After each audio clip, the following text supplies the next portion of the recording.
Puji Tuhan, selamat malam teman-teman yang akan bergabung sebentar atau yang akan bergabung secara offline. Kita akan mulai pembelajaran kita saat malam hari ini. Sebelum kita mulai, kita akan bersatu dalam doa. Mari berdoa. Pujian syukur kami naikkan kepadamu Tuhan Yesus yang baik. Terima kasih Tuhan atas keberadaan kami sampai saat ini. Kami tahu Tuhan Yesus semua karena anugerah-Mu yang begitu besar melimpah buat kami. Untuk kami boleh nikmati, untuk kami boleh kecap Tuhan Yesus. Betapa baiknya Engkau buat hidup kami. Terima kasih Tuhan. Terima kasih Tuhan Yesus. Saat malam hari ini, terima kasih atas kerinduan-Mu yang Kau berikan buat kami Tuhan. Untuk kami belajar kembali kebenaran firman-Mu. Kami sungguh percaya itu semua daripada-Mu Tuhan. Biar Engkau saja yang terus berikan kami semangat, kerinduan yang sama untuk kami belajar mendalami kebenaran firman-Mu. Terlebih firman-Mu yang kami baca, kami dengar saat malam hari ini.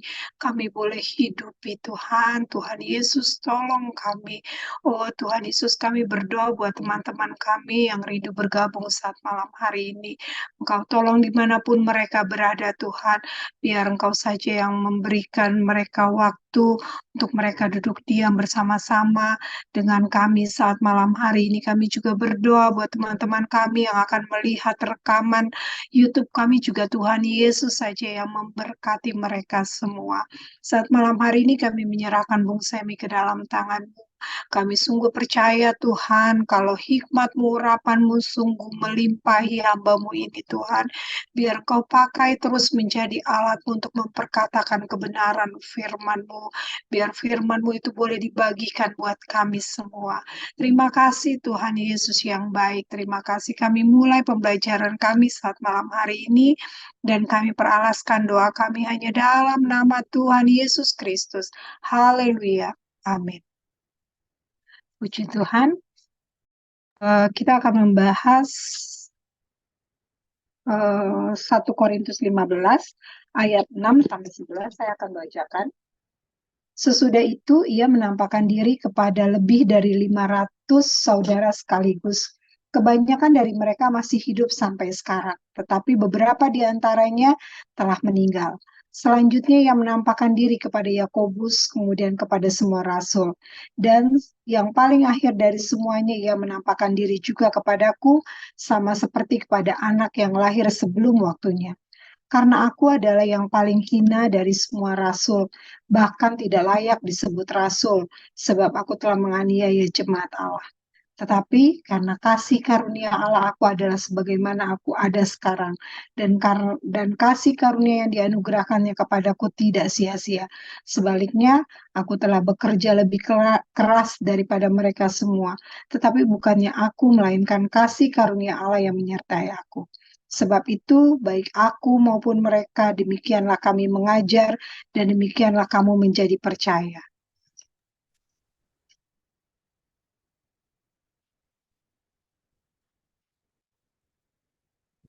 Puji Tuhan, kembali kita belajar kebenaran firman Tuhan, membimbing kita, mengarahkan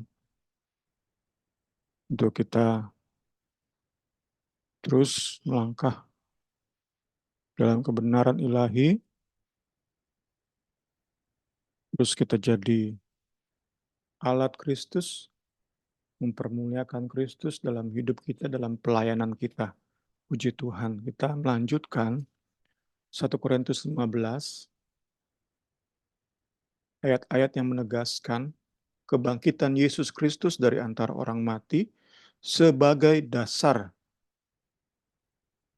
sebagai basis dari argumen untuk menyangkal, mengoreksi pemahaman yang salah dari jemaat Korintus tentang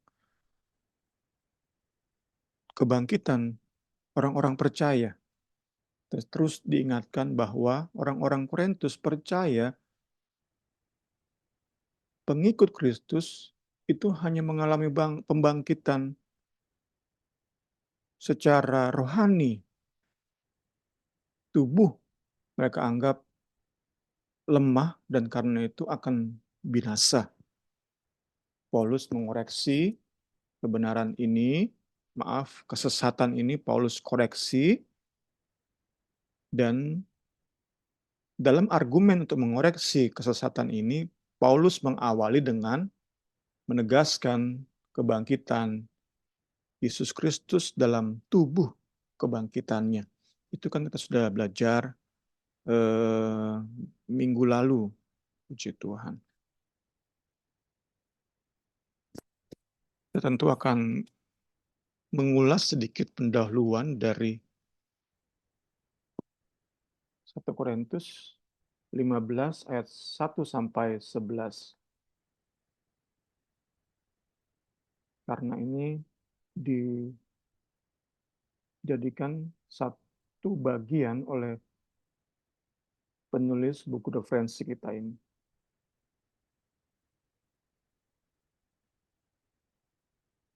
Minggu depan baru kita masuk ke argumen utama dari Rasul Paulus.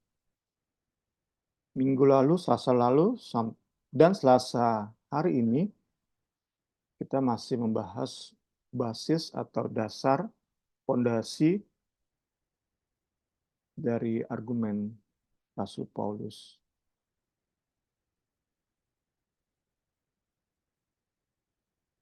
Masuk ke pembahasan kita malam hari ini, puji Tuhan.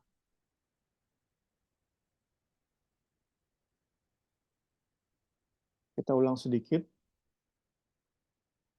pendahuluan pasal 15 ayat 1 sampai 11. Diberikan judul dasar argumen.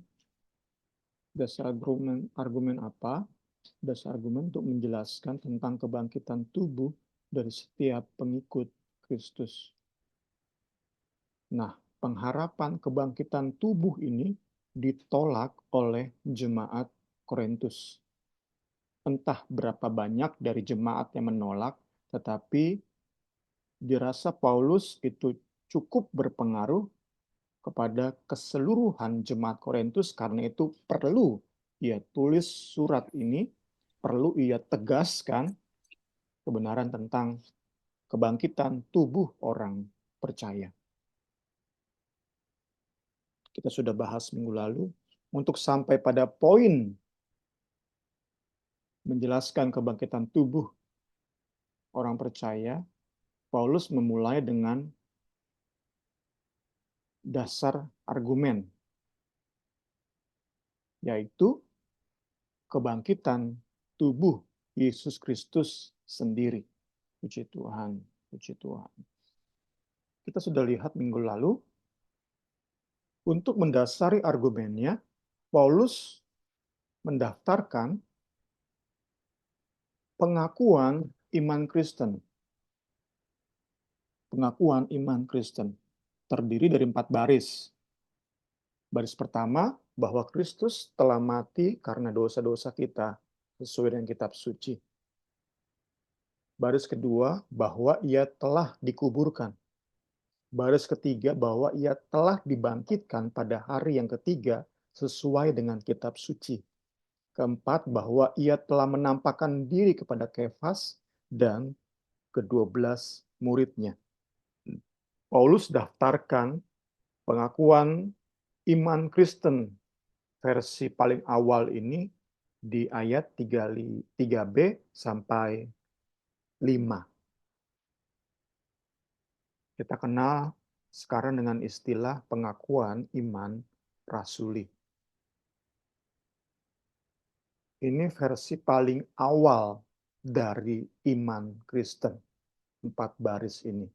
Yesus mati, dikuburkan, dibangkitkan, menampakkan diri kepada Kefas, Petrus, dan 12 murid. Inilah 4 baris pernyataan pengakuan iman Kristen. Masuk ke ayat 6. Malam ini kita mulai dengan ayat 6.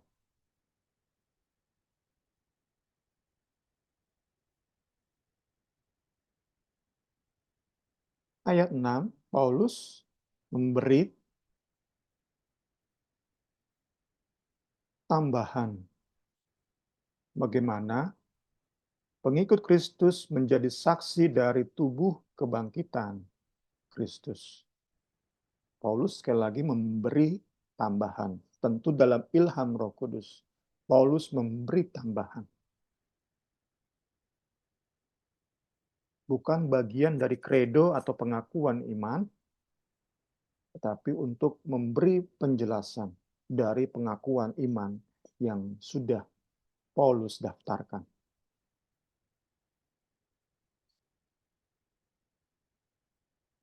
Jadi, untuk mempertegas, penampakan kepada Kefas dan 12 murid itu ada di pengakuan iman, menjadi bagian pengakuan iman, sedangkan penampakan kepada lebih dari 500 orang, kepada Yakobus dan kepada semua rasul itu tidak termasuk dalam pengakuan iman. Kemudian kita lihat tujuan atau fungsi dari 3 penampakan tambahan.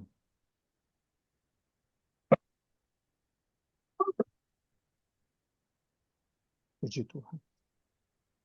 Pertama, fungsinya adalah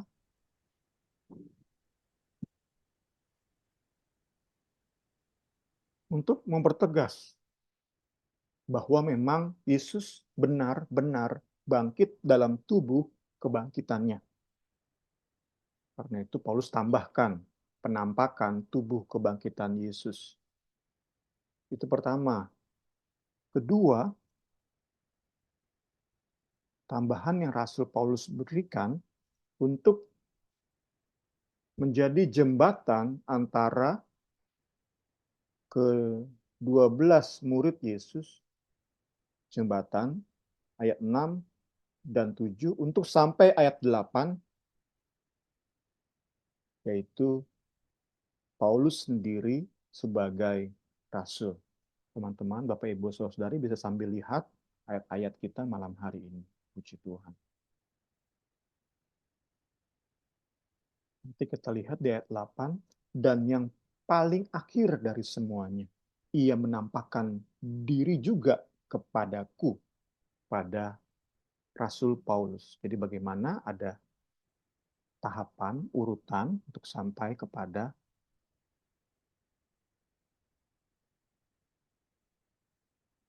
pengalaman Rasul Paulus sendiri. Puji Tuhan. Puji Tuhan. Malam hari ini kita mau melihat 3 penampakan ini. Pertama, ia menampakkan kepada pengikutnya yang dikatakan oleh Rasul Paulus lebih dari 500 orang.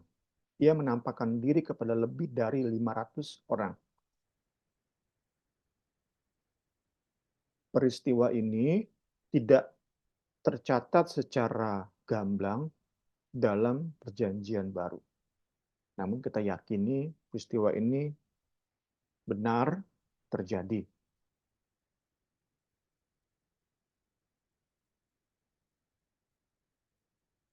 Kata yang menarik di bagian ini adalah kata sekaligus, at the same time. Kata sekaligus ini diyakini sebagai penegasan terhadap objektivitas peristiwa penampakan tersebut.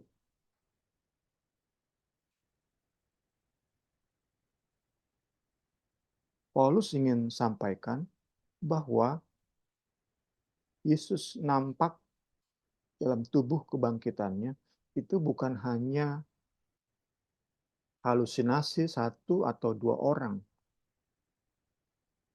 Pengakuan liar 1 sampai 2 orang, 3 orang. Bukan. Paulus ingin tegaskan ada satu saat di mana 500, lebih dari 500 orang sama-sama menjadi saksi tubuh kebangkitan Yesus.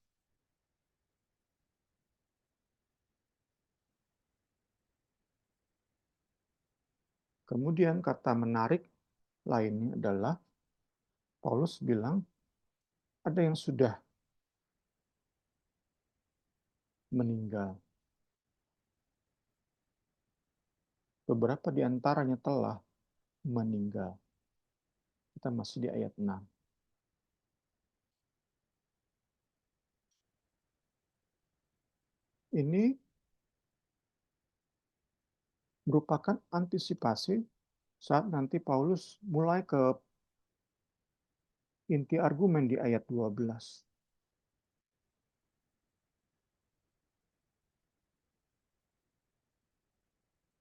Mereka mati. Orang-orang yang melihat tubuh kebangkitan Yesus mati. Mereka bukan malaikat. Mereka memang penuh Roh Kudus. Namun dengan kepenuhan Roh Kudus tidak membuat orang-orang yang menjadi saksi ini kemudian menjadi malaikat, menyerupai malaikat seperti yang dipercaya oleh jemaat Korintus. Enggak, mereka mengalami kematian.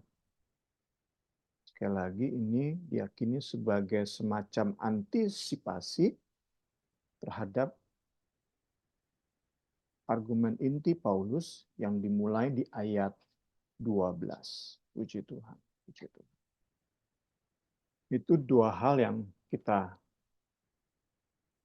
dapati, dua hal menarik yang kita dapati di penampakan pertama. Kita masuk ke penampakan kedua.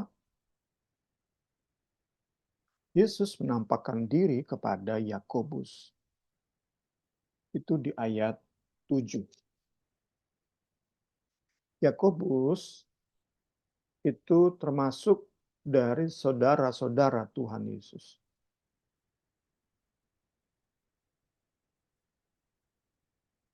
Termasuk dari saudara-saudara Tuhan Yesus yang tidak percaya kepada Tuhan Yesus selama ia melayani sebagai manusia di bumi ini.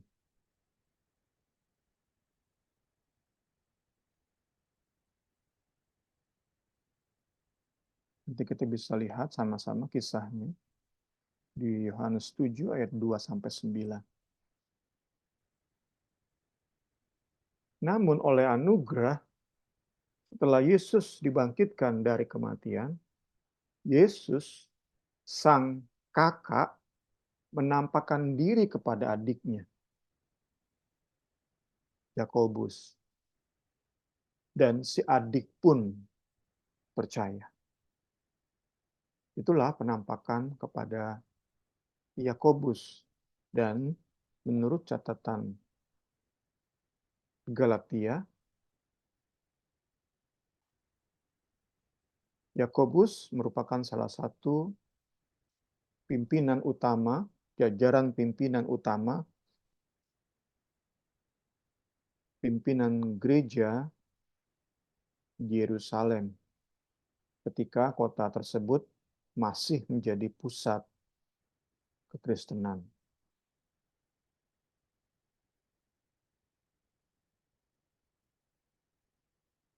Ketiga, ini yang paling membingungkan saat Paulus menulis bahwa Yesus juga menampakkan diri kepada semua rasul. Kemudian kepada semua rasul. Siapa yang dimaksud semua rasul ini? Ini merupakan bagian yang paling membingungkan, the most puzzling.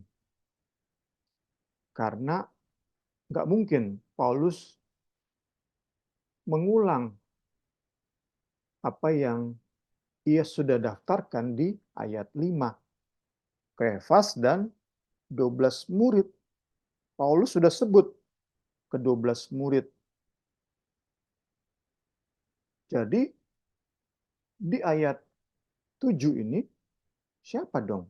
Saat Paulus bilang Yesus Kristus menampakkan diri kepada semua rasul.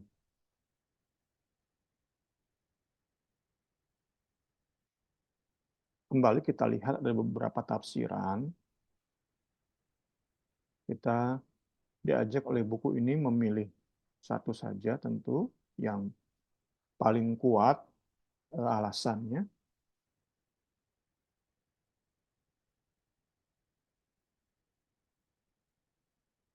Semua rasul di sini menunjuk kepada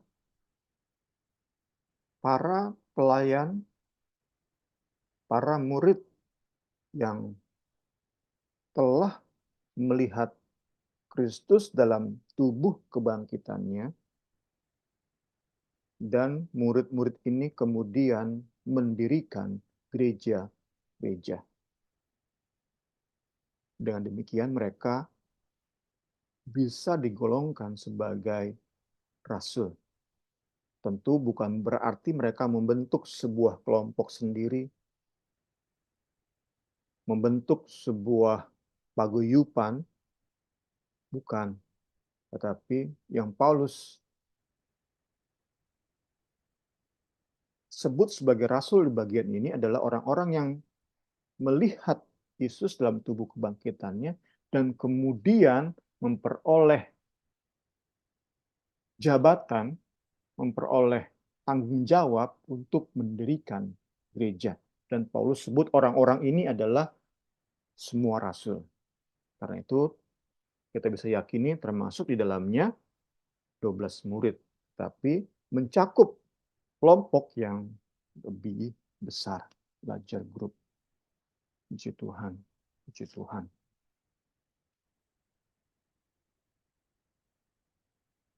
Ini yang kita dapati.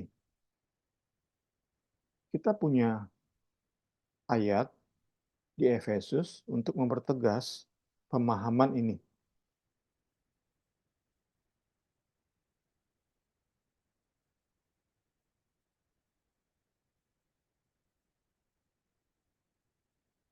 Dan ialah yang memberikan baik rasul-rasul maupun nabi-nabi, pemberita-pemberita Injil, gembala-gembala, dan pengajar-pengajar kepada jemaat. Ini yang bisa kita yakini dari pemahaman Rasul Paulus saat ia menulis semua rasul. Dipertegas oleh ayat ini. Puji Tuhan. Puji Tuhan. Kita masuk ke ayat 8.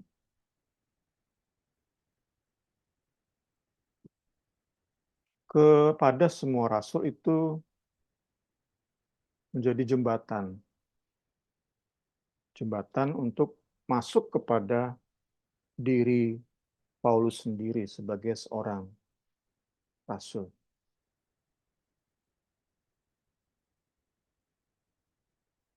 Frase semua rasul itu merupakan jembatan kepada kerasulan Rasul Paulus.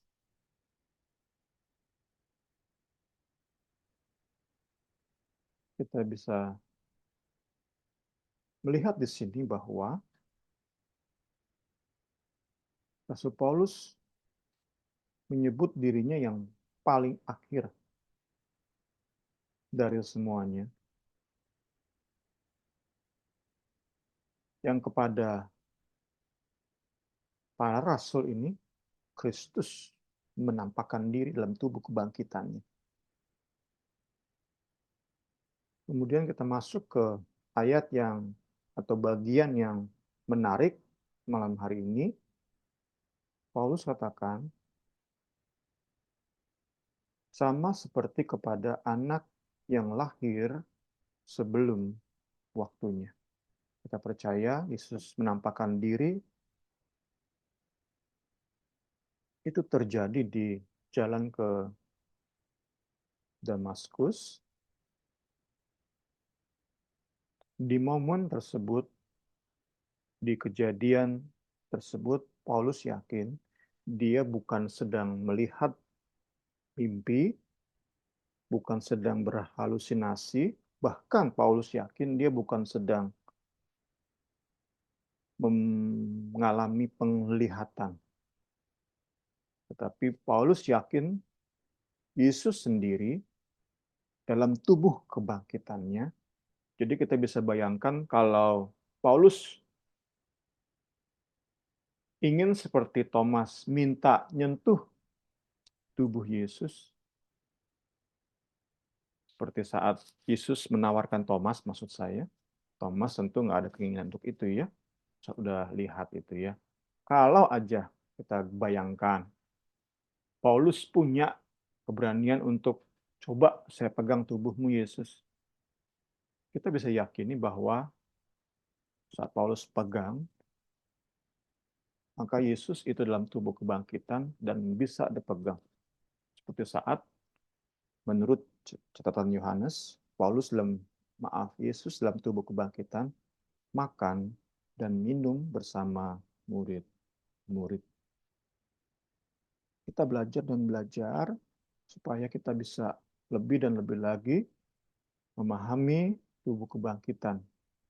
Sekali lagi, terus diulang, meskipun tentang tubuh kebangkitan itu banyak banget misteri, tetapi tidak menjadi penghalang untuk kita dalami, pelajari, sambil kita renungkan, supaya itu meresap ke bagian-bagian terdalam di hidup kita, itu menjadi pengharapan yang membuat kita berani masuk ke pelayanan yang memang sesuai dengan pimpinan ilahi, meskipun dalam pelayanan tersebut ada resiko-resiko yang kita nggak mau.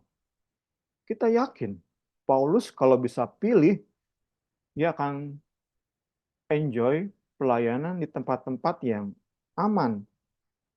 Tetapi atas penunjukan Yesus Kristus, ia siap masuk ke kota-kota orang barbar. Paulus dengan senang hati masuk ke Korintus, ke Efesus, tempat di mana ada orang-orang yang mindset-nya selesaikan masalah, bunuh. Mirip-mirip mafia kalau kita sering nonton film-film bertemakan mafia. Ada masalah, jalan keluarnya, solusinya, bunuh. Itulah yang Paulus hadapi di kota Efesus. Binatang-binatang buas. Tetapi karena meresap banget bahwa nanti aku akan terima tubuh kebangkitan, Paulus berani. Demikian pula saat kita belajar dan belajar dan belajar, renungkan dan renungkan tentang tubuh kebangkitan, kita percaya pengharapan yang meresap memberanikan kita mengambil pelayanan, menjalani pelayanan yang mengandung risiko. Tentu nggak semua kita risikonya risiko nyawa. Tapi ada risiko miskin, ada risiko pas-pasan, ada risiko direndahkan, ada risiko dianggap macam-macam. Nanti kita akan lihat bagaimana Paulus sudah rela mati demi menginjil di Korintus, direndahkan oleh jemaat Korintus. Itu kan sungguh menyakitkan bagi Rasul Paulus. Namun di dalam semua hal itu tetap Rasul Paulus punya pengharapan yang membangkitkan segala macam gairah kudus, segala macam semangat kudus untuk jalani apapun panggilan yang Tuhan berikan.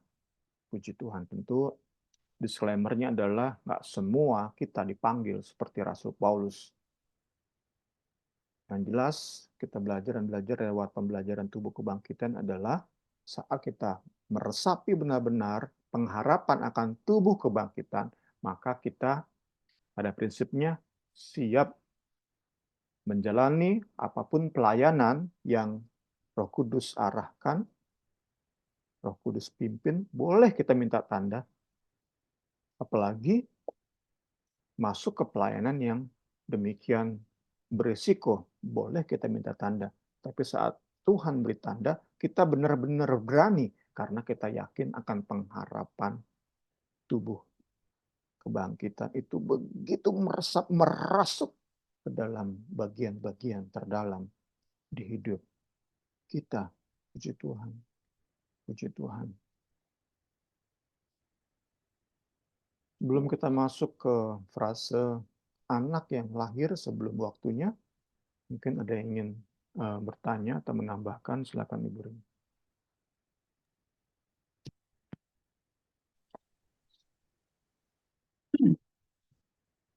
Selamat malam, selamat bergabung Jessica yang ada di Manado, Bu Rora, Niar. Mungkin ada pertanyaan atau tambahan dalam membahas baru ayat 6 sampai 8 tentang penampakan Tuhan Yesus pada rasul-rasulnya.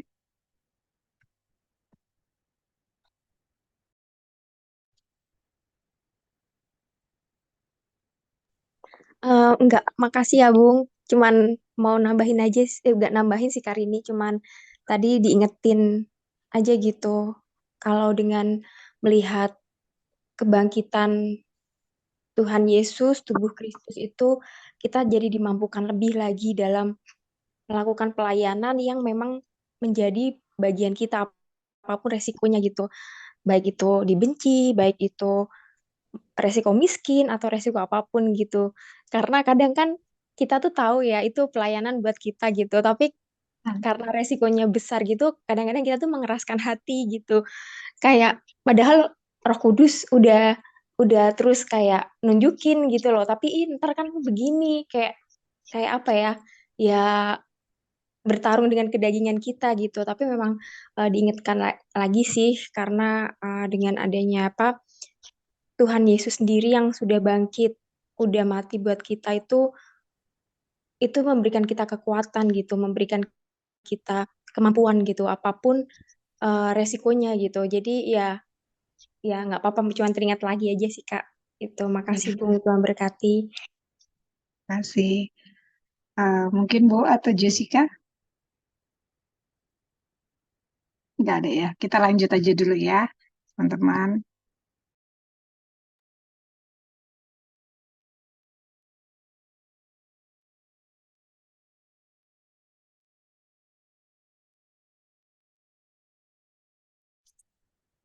Puji Tuhan, kita masuk ke bagian paling menarik dari ayat 6 sampai 11 ini. Saat Paulus bilang, anak yang sebelum lahir, anak yang lahir sebelum waktunya. Dalam bahasa asli, ektroma,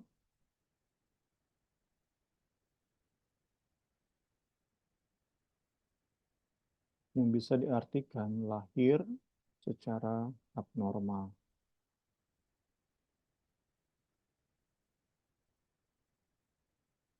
Karena itu, berdasarkan bahasa asli yang bisa diartikan lahir secara abnormal atau di luar kewajaran, ada yang menafsirkan bahwa Paulus di sini sedang menunjuk pada waktu.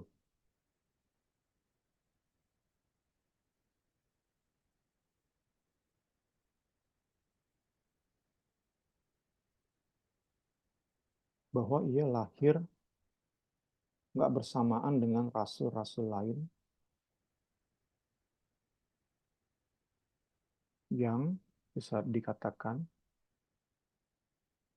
rasul-rasul lain itu lahirnya pada saat Yesus naik ke surga. Disitulah momen mereka beroleh otoritas sebagai rasul, yang memang panggilan rasul.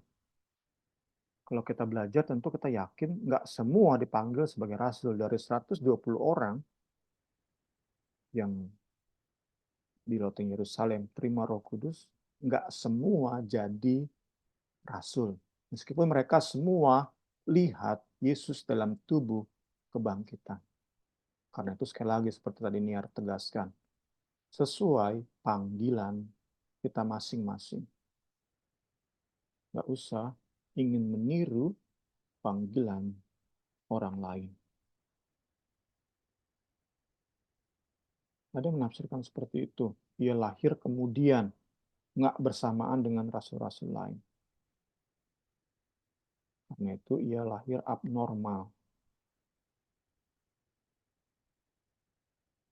Lahir di luar kewajaran, sesuatu yang nggak biasa. Mungkin ada, kalau baca-baca teman-teman, ada orang yang mungkin dilahirkan 10 bulan, ada nggak, Mah? Ada ya, 10 bulan itu berarti nggak normal, abnormal itu.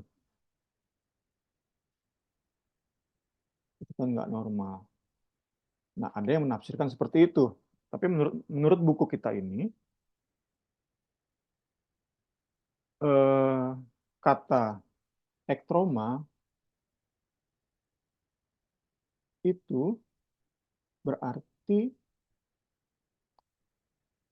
bayi yang lahir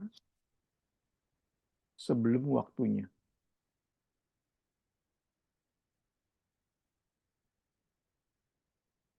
Bayi yang lahir sebelum waktunya. Jadi, dapat kita simpulkan, terjemahan bahasa Indonesia itu udah tepat banget. Terjemahan versi LAI itu udah tepat banget. Bukan hanya menyebut lahir abnormal atau di luar kewajaran, tetapi lahir sebelum waktunya. Jadi kita sebut saja bayi prematur. Itulah Paulus sebagai rasul. Paulus menyebut dirinya rasul prematur. Nah, diyakini juga oleh mayoritas penafsir, istilah ini, rasul prematur, itu bukan ngada-ngadanya Paulus, bukan.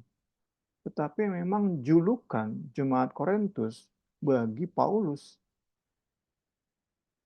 Lebih tepatnya, ledekan, hinaan.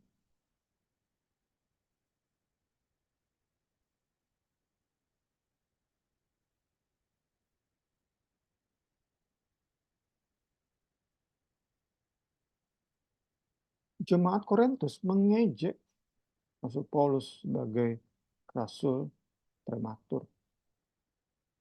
Apa dasar ejekan mereka? Ada dua.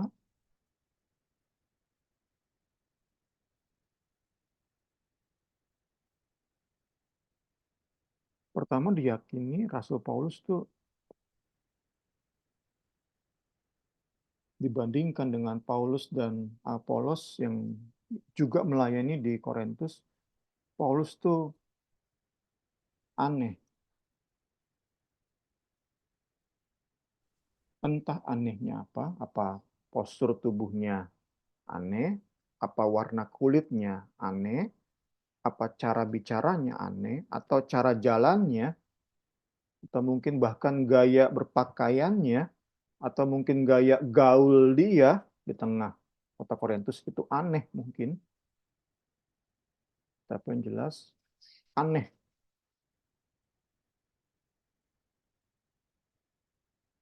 Itu yang pertama. Kemungkinan kedua adalah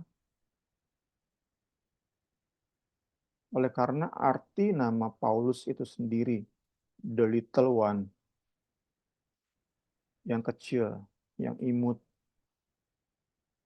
Jemaat yang kontra terhadap Paulus menyebut Paulus sebagai kurcaci, atau mungkin kita kenal sekarang si cebol.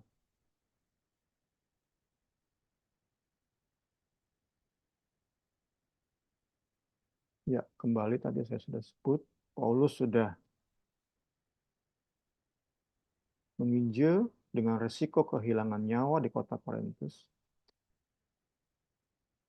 Setelah ada jiwa-jiwa yang dimenangkan, ada jiwa-jiwa yang berjumpa dengan Yesus dan menikmati kelimpahan Roh Kudus, bisa-bisanya mereka ini ngata-ngatain Paulus. Ini menjadi hal yang perlu kita pikirkan sama-sama, Karena memang ini menjadi fenomena yang akan terus berulang, termasuk kepada zaman kita hidup. Kita dapati hal yang cukup viral hari-hari ini saat seorang pendeta, kita sebut saja karena sudah cukup viral, ya semua orang tahu ya, pendeta Erastus punya banyak sekali orang-orang yang dimenangkan oleh pelayanan. Namun saat beliau salah jalan, salah menafsirkan, kemudian menganggap Yesus hanya sebagai manusia, tentu ada murid-muridnya, ada jiwa-jiwa yang dimenangkan oleh pelayanan pendeta Erastus, kemudian nggak bisa terima.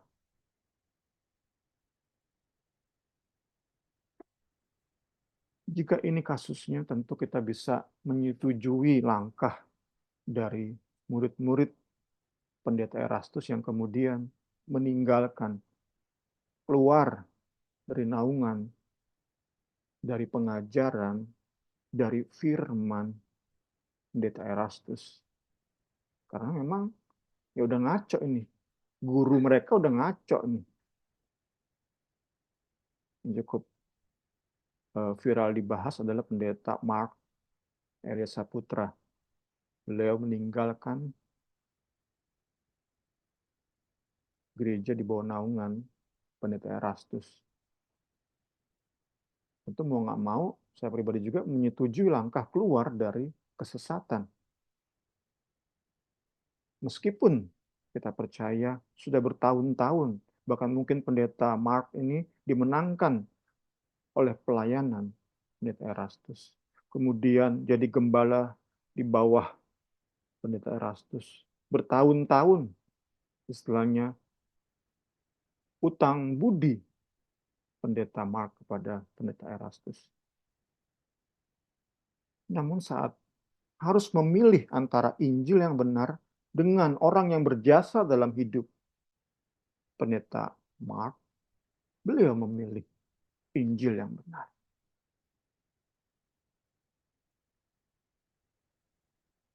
Ini the other case, kasus yang lain.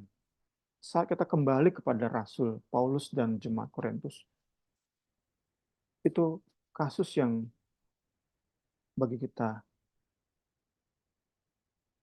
nggak tahu terima kasih. Keterlaluan. Paulus sudah berikan segala-galanya, bahkan nyawanya untuk jemaat Korintus terima Yesus. Jemaat Korintus menikmati karunia Roh Kudus. Bisa-bisanya setelah mereka terima Roh Kudus, dilayani Petrus, dilayani Apolos, dan kita percaya pengaruh terbesar dari kesesatan mereka adalah filsafat Yunani. Mereka sampai kepada tahap mengejek Rasul Paulus. Orang-orang yang terima Yesus oleh karena Paulus mengejek sang Rasul. Ngatain, contoh kasarnya tadi, si cebol Paulus.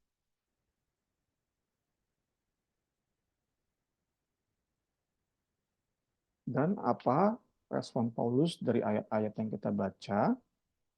Paulus seperti bilang, kalau kalian ngatain saya apa aja terserah deh. Kalau saya ingin dijuluki sebagai rasul yang nggak pantas disebut rasul, ya oke aja. Kalian pengen sebut saya rasul jadi-jadian, ya udah, terserah. Di ayat 9 kita dapati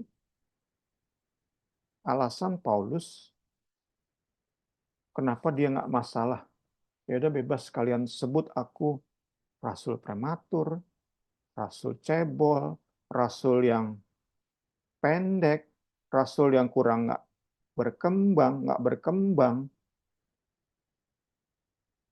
up to you lah. Terserah. Paulus bahkan tegaskan di ayat 9 kan, Aku paling hina dari semua rasul. Bahkan aku nggak layak disebut rasul. Paulus seperti pengen tegasin, kamu sebut, saya nggak pantas sebut rasul. Saya rasul prematur. Saya paling kecil, paling hina. Ya udah, benar banget kalian.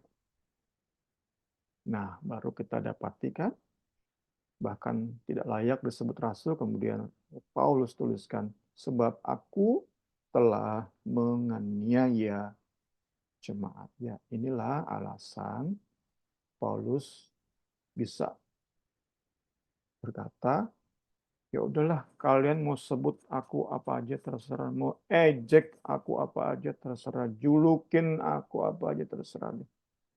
Karena aku nggak pernah lupa, aku ini dulu ngejar-ngejar orang percaya. Aku ini aniaya orang percaya.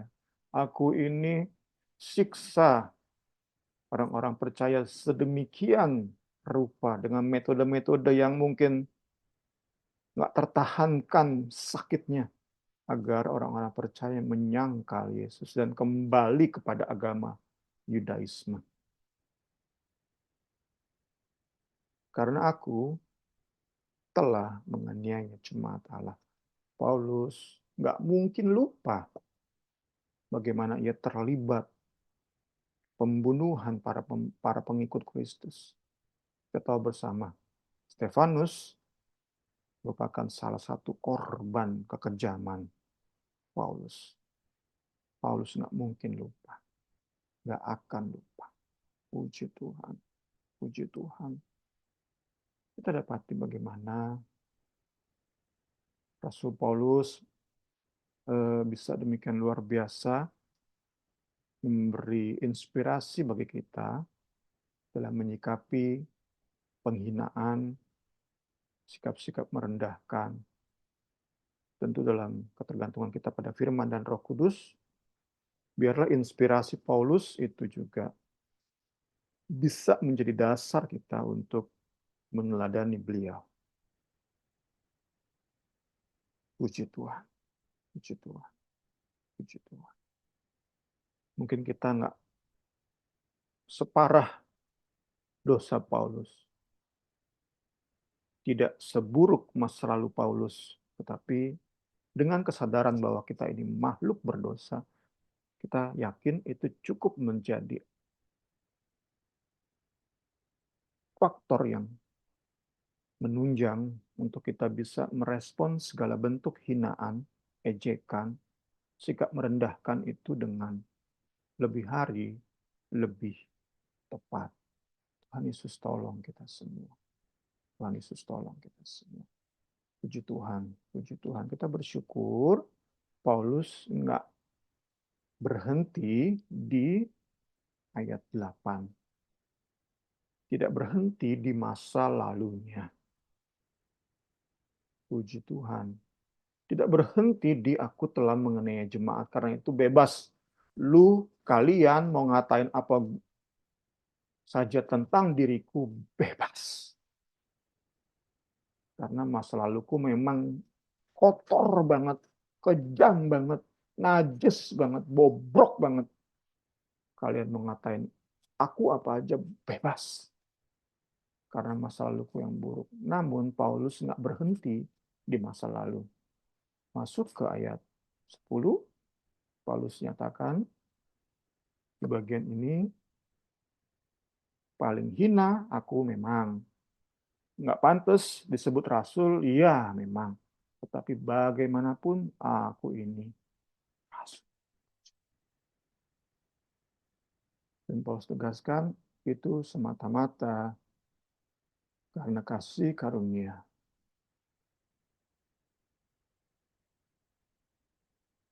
Paulus sadar, nggak ada sedikit pun, setitik pun dari bagian hidup Paulus yang membuatnya pantas untuk diselamatkan. Pantas untuk dipercaya sebuah tugas yang besar oleh Yesus. Nggak ada setitik pun dari hidup Paulus yang membuatnya pantas layak. Paulus sadar benar ini. Karena itu saat ia bisa melayani Yesus dengan part atau bagian yang demikian besar, Paulus benar-benar sadar semata-mata karena anugerah Kristus. Dibandingkan dengan rasul-rasul lain yang memang paling hina, paling kecil, bahkan aneh. Yang jelas rasul-rasul lain nggak pernah aniaya jemaat Allah. Tetapi bagaimanapun juga ia seorang rasul. Haleluya. Kita sedang dapati bagaimana kasih karunia dipancarkan oleh Rasul Paulus lewat ayat ini. Oleh ilham Roh Kudus, Paulus sedang memancarkan kasih karunia. Orang yang bisa memandang, orang yang gagal memandang pancaran kasih karunia di ayat ini, ya tentu anugerah Kristus jadi biasa-biasa aja. Tapi saat kita bisa memandang presentasi anugerah di ayat-ayat ini, wow, kita nggak akan sombong, kita nggak akan membanggakan pelayanan kita. Jauh itu dari membanggakan diri sendiri atas kepercayaan yang Tuhan percayakan kepada kita. Jauh, jauh. Kita bisa benar-benar tangkap apa yang Paulus sajikan lewat ayat-ayat ini. Puji Tuhan.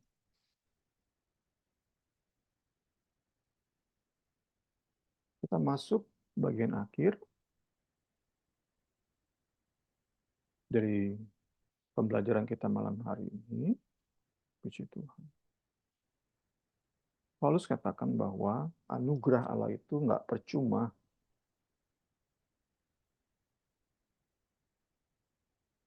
Untuk menyeimbangkan, tadi dia katakan, aku memang paling kecil, paling hina, nggak pantas disebut rasul. Tapi Paulus bilang di ayat ini, aku bekerja lebih keras. Aku rasul paling aktif, paling getol melayani. Aku hardworking apostle, the most. Nggak ada yang ngalahin kerja kerasnya aku. Paulus sedang menyeimbangkan dari sebutan tadi, aku paling kecil, paling hina. Paulus seperti sedang menyeimbangkan. Dia bukan sedang menyombongkan diri. Dia bukan juga sedang membandingkan bahwa karena aku bekerja lebih keras, aku lebih baik dari rasul-rasul lain. Bukan itu poinnya.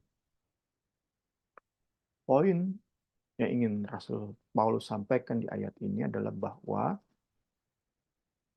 meskipun aku paling hina, karena nggak pantas disebut rasul, karena aku menganiaya jemaat, namun demikian, oleh kasih karunia Allah, aku digerakkan luar biasa untuk bekerja paling keras, menjadi rasul paling aktif dari semua rasul-rasul yang dapat disebut, termasuk dari ke-12 murid Yesus. Puji Tuhan. Kita belajar malam hari ini. Kita tutup dengan ayat 11.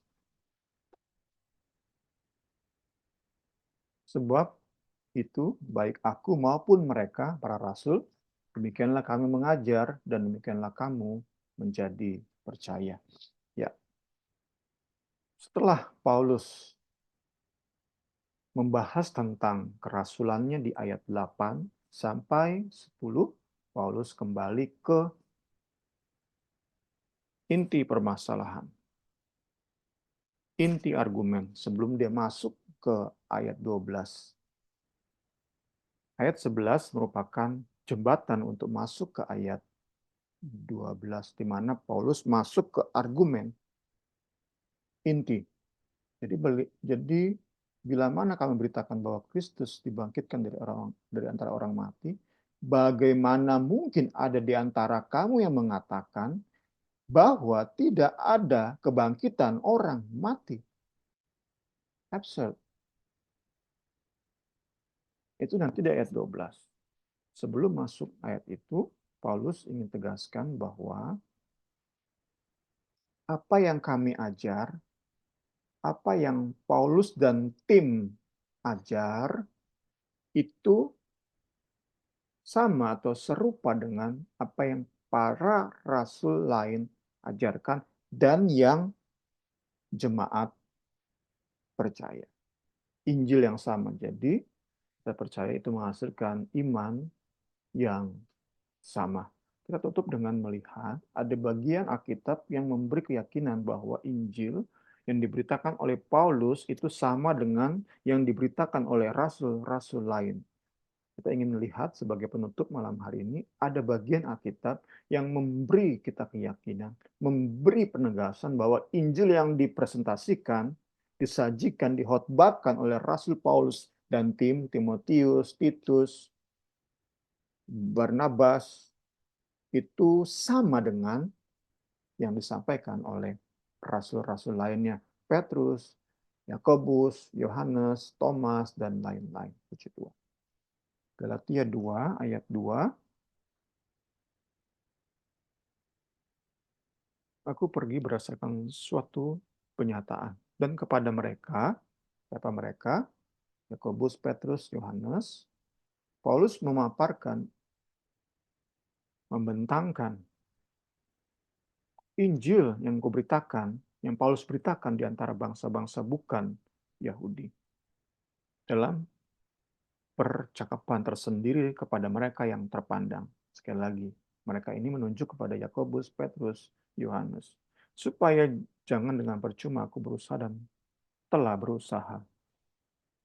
Ayat 9-nya, dan setelah melihat kasih karunia yang dianugerahkan kepadaku, maka Yakobus, Kefas, dan Yohanes yang dipandang sebagai sosok guru jemaat berjabat tangan dengan aku dan dengan Barnabas sebagai tanda persekutuan supaya kami pergi kepada orang-orang yang tidak bersunat dan mereka kepada orang-orang yang bersunat. Ini menegaskan bahwa Injil yang diberitakan oleh para rasul lainnya dan oleh Paulus dan tim itu Injil yang sama. Puji Tuhan. Kemudian sedikit lagi kita hubungkan dengan surat Galatia, kita dapat mengerti bahwa 1 Korintus 15 itu memberi contoh dari Injil yang lain. Karena lewat 1 Korintus 15 kita beroleh penegasan bahwa kebangkitan orang beriman itu juga merupakan bagian penting dari Injil yang mereka beritakan. Jadi Injil yang benar itu bukan hanya bicara tentang kebangkitan Yesus Kristus, tapi juga bicara tentang kebangkitan orang percaya. Karena itu, saat jemaat Korintus ingin menghilangkan fakta atau pengharapan akan kebangkitan orang percaya, maka itu menghasilkan Injil yang lain. Karena sekali lagi, pengharapan menerima tubuh kebangkitan itu bagian penting dari Injil yang diberitakan oleh mereka.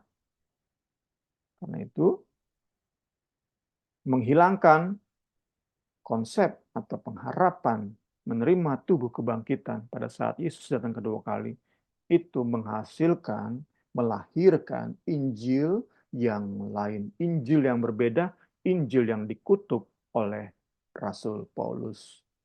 Seperti yang telah kami katakan dahulu, sekarang kukatakan sekali lagi, jikalau ada orang yang memberitakan kepadamu suatu Injil yang berbeda yang dengan apa yang telah kamu terima, terkutuklah dia.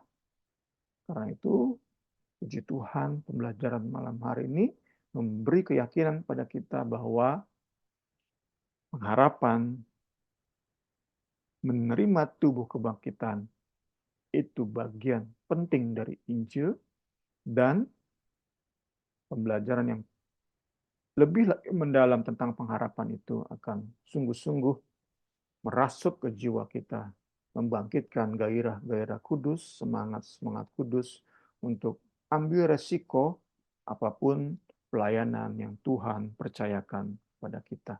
Selamat malam, Tuhan Yesus memberkati kita semua. Silakan Ibu Rini. Puji Tuhan.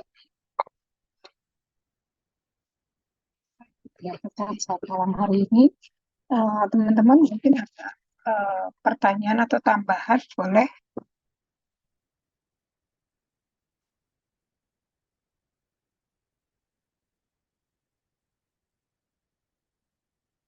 Halo. Kayaknya udah katam semua ya firman Tuhan saat malam hari ini. Oke, kalau gitu kita akan tutup pembelajaran kita saat malam hari ini. Terima kasih Jessica, terima kasih Bu Rora, terima kasih Kaniar yang sudah bergabung dalam pembelajaran kita. Tetap kami tunggu untuk pembelajaran-pembelajaran selanjutnya. Kita akan tutup nanti Bu Rora yang akan pimpin doa. Yuk, mari kita berdoa, bersatu dalam doa.